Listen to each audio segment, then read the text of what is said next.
হয়, আজি স্কুলত কি হ'ল? নমস্কাৰ। আজি আমাৰ বিদ্যালয়ত পঞ্চম শ্ৰেণীৰ ছাত্ৰ ছাত্ৰীসকলৰ বিদায় সভা এখন পাতিছিল। তাৰে আয়োজন আছিল। হয়, আমি দেখিবলৈ পাইছোঁ বিদায় সভাত ইমান মানে এইখন স্কুলত আমি বেয়াকৈ কান্দোনৰ ৰ'ল দেখিবলৈ পাইছোঁ। মানে এই এইখিনি সন্দৰ্ভত আপুনি কি জনাব? এইখিনি আমাৰ ছাত্ৰ ছাত্ৰী আৰু আমাৰ মৰম, যে আমি সিহঁতক সৰুৰ পৰা তুলি তালি এটা সময়ত সিহঁতক বিদায় দিব লগা হয়। এইখিনি সময়ত বহুত আমাৰ কাৰণেও বিৰাট অন্তৰস্পৰ্শী হয়। তো আমি এইখিনিত বহুত দুখ অনুভৱ কৰোঁ আৰু সুখীও হওঁ, কাৰণ ইহঁত আমাৰ বিদ্যালয়ৰ পৰা ওলাই গৈ এতিয়া ভৱিষ্যতে আগুৱাই যাব, বেলেগ বেলেগ স্কুলত গৈ নিজৰ নিজৰ দক্ষতাখিনি প্ৰদৰ্শন কৰিব। সেইবুলি আমি বহুত আনন্দিত অনুভৱ কৰোঁ।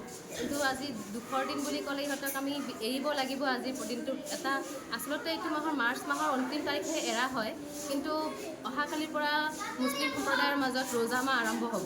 তো সেইকাৰণে আমি আজি যিহেতু শনিবাৰীয়া চৰা আছিলে, সেইকাৰণে আজিয়ে আমি বিদায় সভাটো আছুতীয়াকৈ পাতিছোঁ। হয় মেডাম, এই সন্দৰ্ভত আপুনি কি জনাব?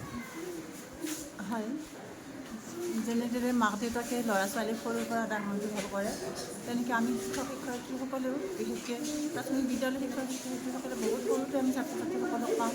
সিহঁতক কোলাত তুলি লৈ যেনেকৈ নহওক সিহঁতক আমি মৰমেৰে স্কুললৈ আহিবলৈ স্কুলমুখী কৰোঁ ল'ৰা ছোৱালী, আৰু তেনেকৈ মৰম চেনেহেৰে ডাঙৰ কৰি আখৰ শিকাই তেনেকৈ সিহঁতক পঞ্চম শ্ৰেণীলৈকে লৈ গ'লোঁ। আৰু আজিৰ পৰা সিহঁতে ঠিক আজিৰ পৰা নহয়, এই শ্ৰেণীটো উত্তীৰ্ণ হোৱাৰ পিছত সিহঁতে বেলেগ স্কুললৈ যাব উচ্চ শিক্ষাৰ বাবে। যদিও সেয়া ভাল উদ্দেশ্য, তথাপি মানে সিহঁত যে আমাৰ পৰা আঁতৰি যাব সেইটো কথাই আমাক ব্যথিত কৰিছে। আৰু ছাত্ৰ ছাত্ৰীসকলে বহুত দুখ পাইছে, আৰু দুখতে সিহঁতে ৰাতিপুৱাৰ পৰাই কান্দি আছে। আমি বুজাই আছোঁ, নেকান্দিবা, তোমালোক ভাল কামৰ বাবে যাবা, কিয় কান্দিছা? তথাপি নুবুজে সিহঁতে, আমাক যে এৰি যাব লাগিব, আমাক সাবটি ধৰি ধৰি কান্দে সিহঁতে। আৰু আমাৰো যথেষ্ট বেয়া লাগিছে। আমি অ'কে, ধন্যবাদ।